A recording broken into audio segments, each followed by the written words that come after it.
Hello students, welcome in Shipranomics channel. Student, आज मैं इस वीडियो में आपको एक बहुत ही इंपॉर्टेंट टॉपिक बताने जा रही हूँ, इकोनोमेट्रिक्स का द आइडेंटिफिकेशन प्रॉब्लम। और जैसा कि इसका नाम है आइडेंटिफिकेशन प्रॉब्लम, इसमें प्रॉब्लम वाली कोई बात है ही नहीं। तो इस वीडियो में मैं आपको बहुत ही प्लेन और बहुत ही अच्छे तरीके से बताऊंगी, बहुत ही सिंपल लैंग्वेज में बताऊंगी कि what is identification problem in econometrics. ठीक है, तो उसके पहले आप इस चैनल को सब्सक्राइब कर लीजिए, क्योंकि आपके सब्सक्रिप्शन से मुझे भी काफ़ी मोटिवेशन मिलती है आप लोगों के लिए वीडियो लाने में। एंड नोटिफिकेशन का बेल आइकन जरूर प्रेस करें सो दैट अगले वीडियोस की नोटिफिकेशन आपको मिल जाए। क्योंकि आप लोगों का कहना है मैम आपकी वीडियोस आती हैं हमें नोटिफिकेशन नहीं मिलता, तो नोटिफिकेशन के लिए आपको नोटिफिकेशन का आइकन प्रेस करना होता है। चलिए, first let me introduce myself. I am doctor Shipra Srivastava. I am UGC NET qualified and JET also qualified and a student. I am PhD from University of Jammu. My specialization is in econometrics and mathematical economics, and I have published paper on rural credit also. This is my mobile number 9320634901. ठीक है, तो you can message me on this number student, and this is my app Shipranomics. आप मेरे app को Google Play Store से download भी कर सकते हैं। This is Shipra Maam's economics, so this is Shipranomics. तो चलिए, विदाउट फर्दर डिले मैं आपको आइडेंटिफिकेशन प्रॉब्लम पे ले चलूँ। जैसा कि नाम है स्टूडेंट्स इसका, प्रॉब्लम ऑफ आइडेंटिफिकेशन। तो सबसे पहले देखो, ये जो समस्या है ना, पहचान की समस्या, हमें किस चीज़ की पहचान करनी होती है? हमें पहचान करनी होती है पैरामीटर्स। क्यों और क्यों करनी होती है? आप जब भी कोई इक्वेशन बनाते हो, जैसे मांग का नियम बना या पूर्ति का नियम बना, किसी ना किसी ने इसके लिए भी फॉर्मूला लगाया होगा, एस्टिमेशन की होगी। ठीक है, तो जब हम सबसे सिंपल मॉडल लेके चलते हैं, जब ये पता किया जा रहा था कि प्राइस का डिटर्मिनेशन कैसे होता है, कीमत का निर्धारण किस प्रकार से किया जाता है, तो उसके लिए डिमांड और सप्लाई दोनों के इक्वेशंस को देखा गया। डिमांड के इक्वेशन को देखने से ये पता चला कि डिमांड पर बहुत सारे फैक्टर्स जो हैं वो उसको अफेक्ट करते हैं, वो उसको प्रभावित करते हैं। जैसे demand is function, quantity demanded is function of price, function of income, function of taste, है ना। मांग जो है उसको बहुत सारी चीज़ें प्रभावित करती हैं। आपकी इनकम क्या है, आपका स्वाद क्या है, ठीक है, दूसरी जो वस्तुएं हैं उनकी कीमत क्या है, ये सारी चीज़ें मांग को प्रभावित कर रही थी। लेकिन साथ में कुछ ये भी देखा गया कि ऐसे फैक्टर्स भी हैं जो डिमांड को प्रभावित तो करते हैं, लेकिन उनकी माप मुश्किल है, तो उसको नाम दिया गया एरर टर्म, जिसको आप OLS मेथड में पढ़ते हो, एरर टर्म या त्रुटि आ सकती है, किसी भी मॉडल फॉर्मेशन में आ सकती है। ठीक है, तो मांग का ये जो नियम बनाया जा रहा था उसमें ये मॉडल फॉर्मेशन किया गया, उसमें एरर टर्म्स रखे गए। अब ये दूसरा टॉपिक है कि एरर टर्म क्या होते हैं, बट एक लाइन में मैंने आपको बता दिया कि कुछ ऐसे तत्व जो मांग के नियम को प्रभावित कर रहे थे या मांग को प्रभावित कर रहे थे, लेकिन उनकी माप मुश्किल थी, है ना। हर चीज़ की आप माप नहीं कर सकते। जितने भी फैक्टर्स हैं आप सभी को क्वांटिटेटिव टर्म्स में मेजर नहीं कर सकते, तो उनको हमने एरर टर्म नाम दे दिया। मैं आपको एक इक्वेशन लिख करके बताऊंगी स्टूडेंट। सबसे पहले इसको मैं और डिफाइन करूं तो देखो, जब मांग का नियम बनाया जा रहा था, मांग पर देखा गया कि भाई कुछ तत्व हैं जो मांग को प्रभावित कर रहे हैं, है ना। और जब इक्वेशन को हमने फॉर्म किया, जब इक्वेशन को फॉर्म किया गया, जैसे देखो क्वांटिटी डिमांडेड, ये इक्वेशन फॉर्म किया गया, β0 प्लस β1p प्लस u, यहाँ इसको हम स्टोकेस्टिक फॉर्म कहते हैं।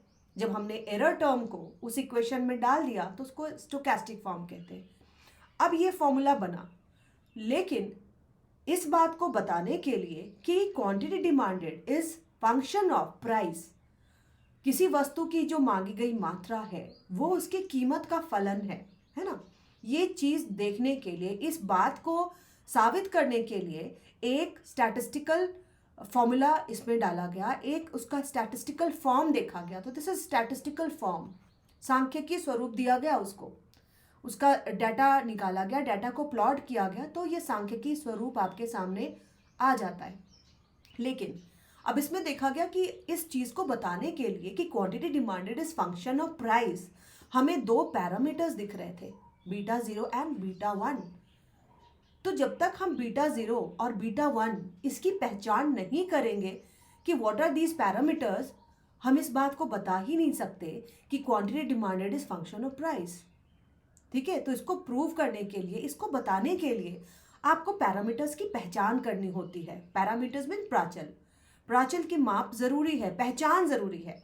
ठीक है, माप नहीं, पहचान जरूरी है। सबसे पहले हम अगर पहचान ही नहीं कर पाएंगे व्हाट आर दीज पैरामीटर्स, हम इस स्टैटिस्टिकल फॉर्म को बिल्कुल भी स्टैब्लिश नहीं कर सकते थे। तो जब पैरामीटर्स को निकाला गया तब ये बात पता चली कि quantity demanded is function of price.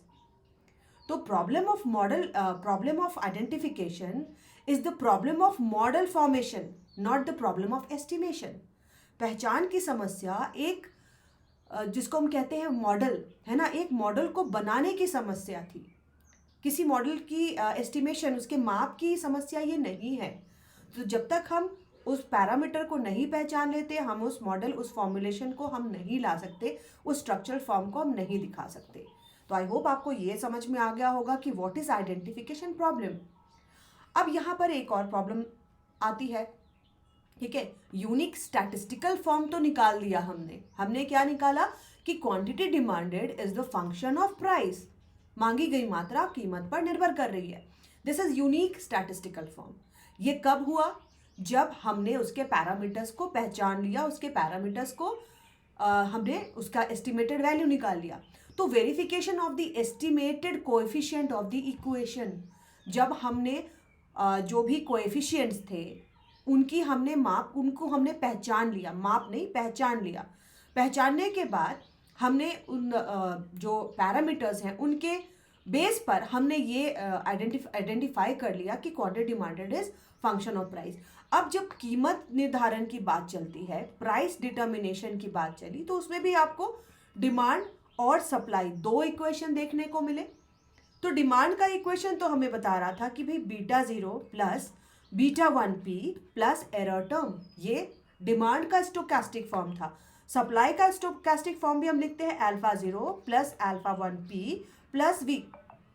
ठीक है, तो अब सप्लाई या पूर्ति भी कीमत पर डिपेंड कर रही है या नहीं कर रही है ना, इसके लिए भी पैरामीटर्स को पहचानना जरूरी था। ठीक है, अल्फा 0 क्या है, अल्फा 1 क्या है।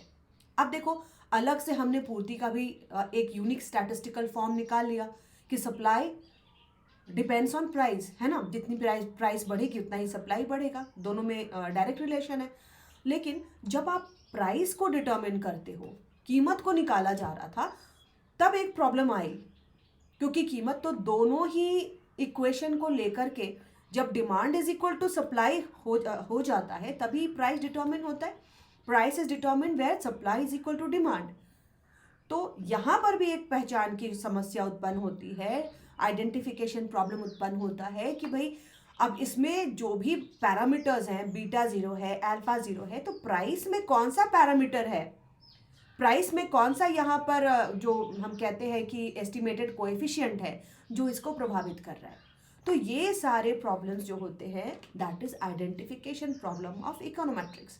तो आप कोई भी नियम बनाते हो, अभी तो इकोनॉमिक्स में जितनी खोज हो चुकी है, मांग का नियम, पूर्ति का नियम, ठीक है, कोरिलेशन, ये सारी चीज़ें जो हम इकोनॉमिक्स में पढ़ते हैं, जितने भी आप फॉर्मूलाज पढ़ते हो, जितने भी आप नियम पढ़ते हो, जितने भी आप थियरीज, हाइपोथेसिस पढ़ते हो, उन सबको बनाने के लिए उन सब का एक यूनिक स्टैटिस्टिकल फॉर्म बनाया गया होगा।